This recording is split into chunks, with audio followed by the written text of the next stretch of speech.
13-րդ դարի երկրորդ կեսին այստեղ վերաշինման աշխատանքների շարունակություն։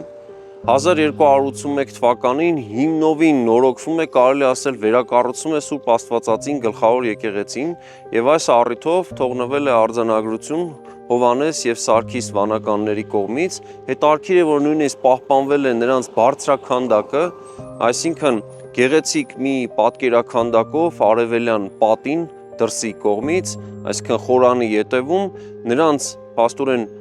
պատկերաքանդակն է, եկեղեցու Մանրակերտը ձեռքներին, փաստորեն ստացվում է, որ այս երկու վանականները մեծ կարևորություն են տվել իրենց գործին, իրենց պատկերաքանդակը քանդակել տալով եկեղեցու արևելյան պատին արտաքին կողմից, եւ սա իհարկե այն բանի վկայումն է, որ իրենք դա կարծեք թե իրենց կյանքի գործն են համարել։ Նախագծի գլխավոր գործընկերն է Converse բանկը, ֆինանսական աշխարհի ձեր հուսալի գործընկերը։